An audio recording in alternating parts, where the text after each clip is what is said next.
Rejection is a given in this life. It matters not how rich or poor one is. You may not be liked by everyone you favor, and your heart will be broke. This is no fable. To understand why it is this way, you must know there is no perfect road paved. My idea of understanding rejection is this: it brings reality to the fantasies we try to live in. People in our world feed off of conning because of the pain they felt when their imagination was running. Some feed on the desires of others until they get their due. But truly, their acceptance does not make you. It's their selfishness and emptiness that gives them their drive, pursuing the naivety of others, pulling the wool over their eyes. It may strengthen you to use rejection as a tool of growth. People and things are getting out the way for what the future holds. Roy Page.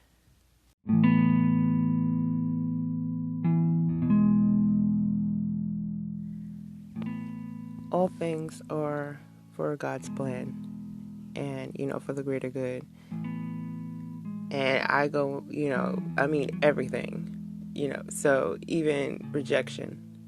And a lot of times, when you're first going through rejection, you don't see it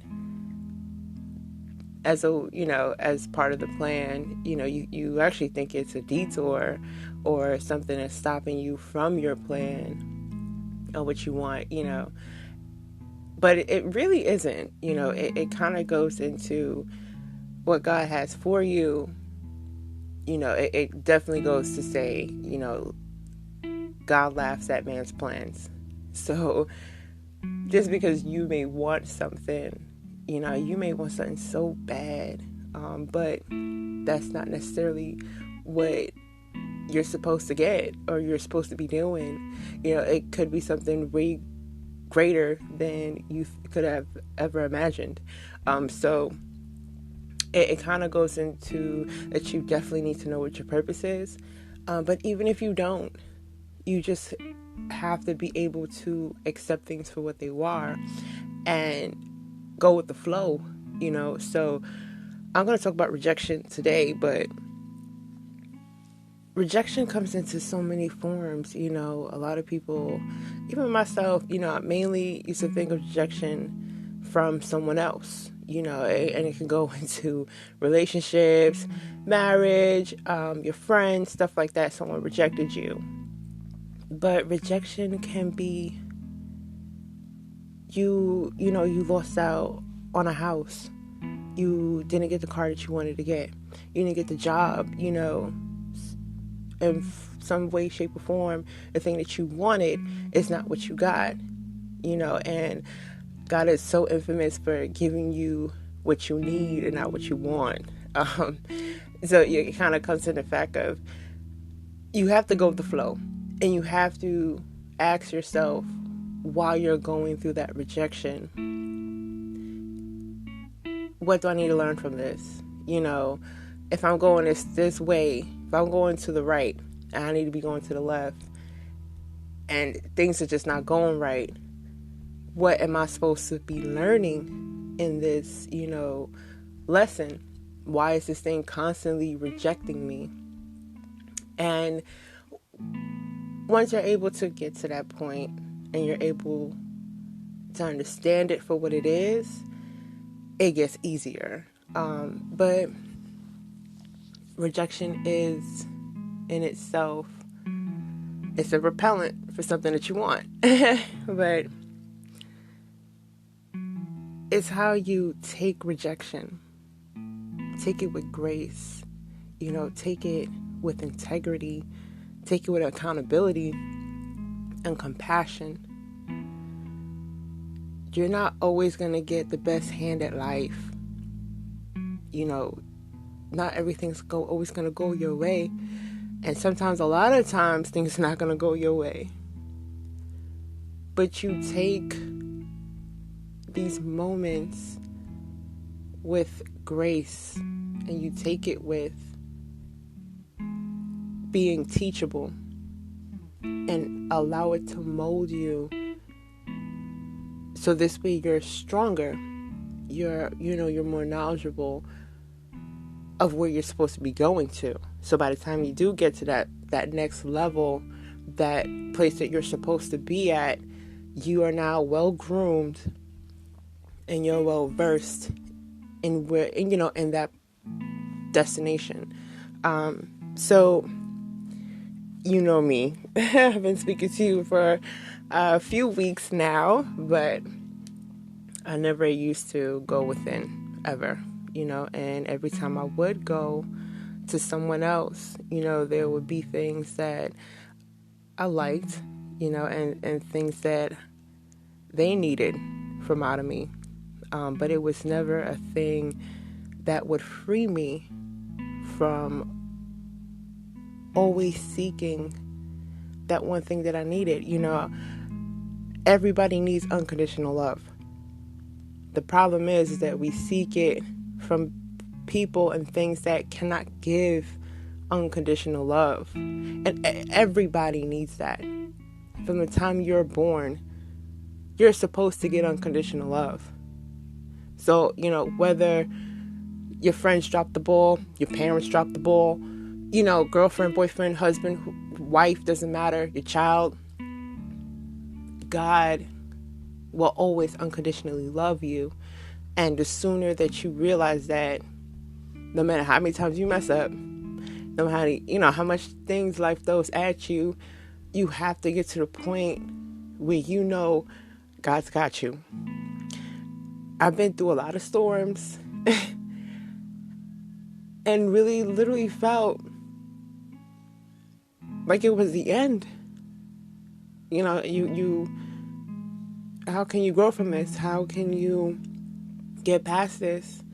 And sometimes, I won't even say sometimes, a lot of the times, you'll go from a small problem and you'll graduate to bigger problems, and you have to kind of figure it out and just really lean onto God and just be like, I know you got me, and it took me a long time to even know that he was there. I thought I was riding solo, trying to, do it. And you can't, you cannot go through life. You can't win at life. You can't thrive without God. There's no way. You may think you'll be able to do it for some time, but it's always going to catch up to you. And it's going to come to that pivotal point where you're going to cry back out to him because you can't handle it. Yes, you're supposed to bear your cross. You're supposed to bear your cross daily. But for the things that you cannot control, you have to just give that to God. And you just have to be like, you know what? I know you got it. And you do it in humility. You do it humbly. And when you're able to get to that point, it becomes easier. I still have storms that I still have to conquer. And I'm learning the lays of the land, the ways of the land. I'm learning to keep holding on to God's hand. I keep running after God. But at smaller problems that I've had in my life, I had to learn the same thing. And then I got through it. And God be the glory. We got through this. And those problems don't look like problems anymore. Those things are like, oh, those are easy, And at that time, they were intensely hard. And some people may not need that lesson in life. Everybody has different, lessons. And it's all catered to your life. God knows exactly the lesson that you need specifically for you. For me, I'm going to give you story time, but I was dating someone, in a relationship with someone, and he was cheating out the wazoo. Oh my God. My God. But he was cheating. And I am a black woman. I love my skin. I love my heritage, my lineage, and I celebrate it within my community. And, it's not, every life and every race does matter. Yes. I'm not going to go into this debate, but this story is specifically my story and what I had to experience and, the lessons I've got from that. So I'm dating, he's a black man, and it was cool, but he was cheating, and he was cheating with, girls that all other races, and it's just like, okay, you're cheating. That hurts. Number one, should have left. But did I? No. A lot of us girls need to get to that point of, if something's not going right, you need to leave. But going besides that, this man was a black man, and he had something within himself of proving, his worth. And he literally trampled over other women, because it wasn't just, one girl, but he trampled over other women for his own gratification, his own, trying to fulfill his validation of his self-esteem. And it sucks. It hurts, seeing it. But my rejection, literally, when you look at it, I couldn't see it in the beginning. No way. It was literally, what was me? Okay? I think everybody kind of does that. They go through their process. Why me? Or, whatever. But he literally saw being with a different race was going to make him a better person, or be looked at in a higher esteem. And that's not necessarily true. If your character is horrible, your character is horrible. Doesn't matter what race you are, or what, where you're at in your life, what age, doesn't matter. You just ain't nothing. Come on now. So, it took a toll on me, in the beginning. And I understood it to some degree while I was with him. But when you go really in big, in hindsight, you could put all the variables together and kind of just be like, okay, I can see why this happened. When you're going and you're in the middle of someone cheating on you, you see these things, but you sometimes you don't acknowledge them. You cannot, because you are in a space of emotion. So me seeing him having to go to other races and pretty much deeming his own kind as, you're not good enough. You're not good enough in my book, so it hurt, but it made sense. It made sense in the aftermath. And rejection, a lot of times, has nothing to do with you. It has nothing to do with you. You may try to, as much as I did I do something wrong? What did I do? X, Y, and Z. And sometimes, yes, sometimes you do something wrong. And sometimes you don't. Sometimes it's just, you were just the pawn that you allowed yourself in this situation. You kept yourself in this situation. But he had a really, dark past, and he'd been through a lot of things within his childhood, and there's a lot of pain there. And really looking at it, you kind of see him for who he is, and it's just like, you could easily get mad and be like, well, you don't like your own race.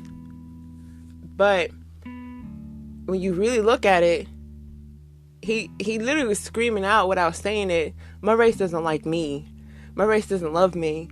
And if you are in so much toxicity for too long, when you do get someone that wants to love you healthy, you don't know how to decipher it. It's weird to you. Then it's like you're from another planet, or you're not real, but you don't know how to take it. And sometimes you may try to sabotage it because you don't know what it is. So you think it's a deception. You just think of, this is a whole nother type of, devil, when it really wasn't a devil at all. But that's such is life. But I heard him. He told me this one time, and he looked at me, and we were just having a discussion, and he looked at me and he goes, "Where were you?" And at first you think it's like a compliment, but it's actually, your heart breaks, because you and I've heard this saying twice. Where were you? And at first it's just like, oh, but afterwards you're just like, damn, who hurt you?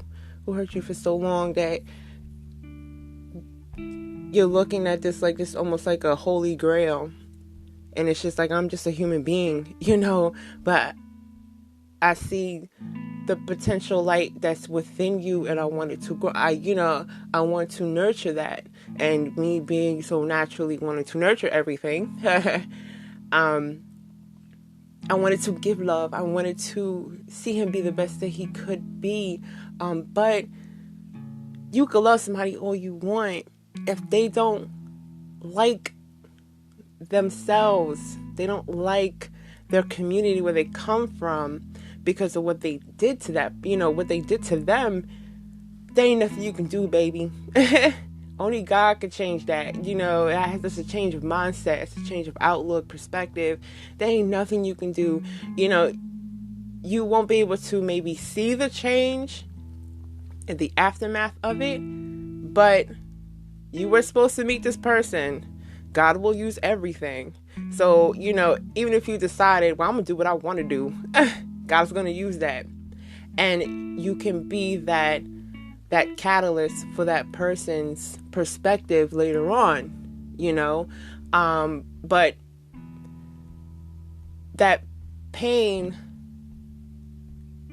made me, it could have went, I don't like black men. It could have went that way. It didn't. Because I know deep down, there's good black men out there. There's a whole bunch of them. And I've heard it, we've all heard it. There's women that have said, or there's men that have said, such and such isn't, they ain't nothing, or they trash, or whatever. But I had to literally look at it like, if I'm capable of loving someone the way I am, somebody out there in the world does the same thing.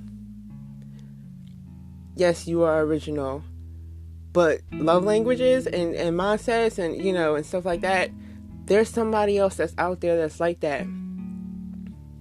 There's too many good examples that you can reference to for it not to be, so you can't let it harden your heart and then you discriminate against your other side. You're literally the other half of the other person. So it doesn't matter. It could be uncle, it could be auntie, it could be cousin, sis, bro.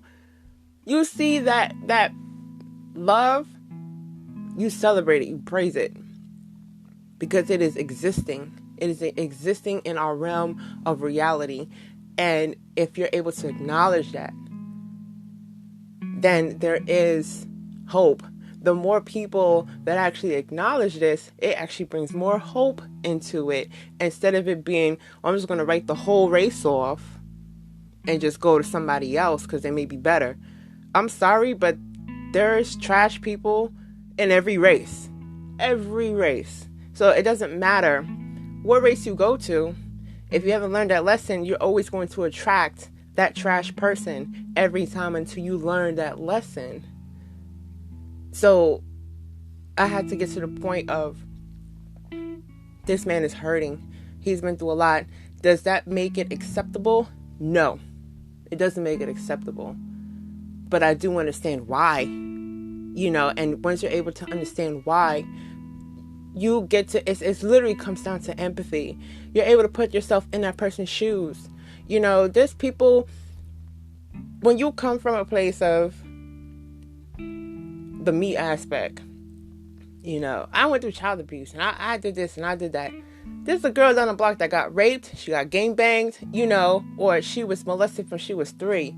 Whatever the case may be, everybody is going through something. Everybody. And your issue, your problem, the things you have to process does not deem yourself better than the other person. Because some people handle it very well. Some people put a smile on their face. You will never know. And you won't know what the person's going through. Chadwick Boseman, he passed away. He was dealing with colon cancer, and he was abnormally young, okay? And it kind of hits home. It hits home for me. But this is a man that was going through something, and he had it with so much grace. He played his roles, and you would have never known. And instead of him saying, well, I'm going through X, Y, and Z, he had the humility to help someone else. He had the humility to put his stuff aside. He was literally living his purpose. He literally was living his purpose. Everything aligned for him so he can do what he was supposed to do to his dying breath. He made, and when you have rejection and you learn from it in a positive, you use it as a positive force in your life to propel you. That propelling force equals impact. That impact will shake the world. You will never forget Chadwick Boseman. Not because of his roles, but how he conducted himself in his life. The amount of humility to literally not even talk about cancer. No one knew. Do you know how much selfless, you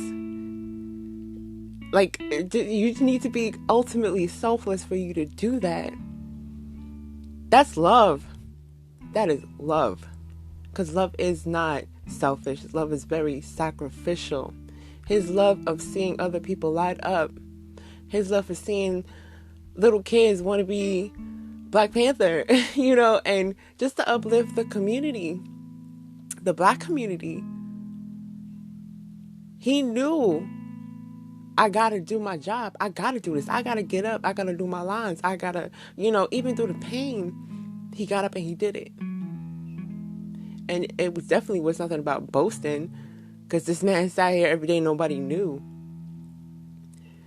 But he used the rejection of life. His body rejected him. Those cells in your body rejected him. But he used it to make such a big impact that it will shake the world forever.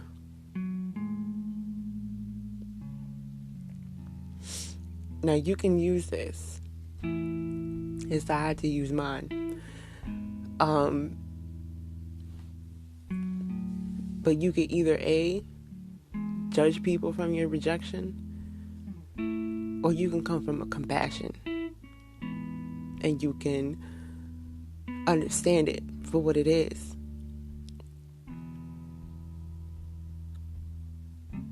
My rejection, one of many rejections, that as much as everybody else is going to get one of many rejections, you can use this to understand why the rejection happened, who that person is, who their story, what their story is. Because not for nothing, people do things. People get rejected for no reason, for whatever it is. That doesn't deem that other person a horrible person. That person has their own rejections that they have to deal with.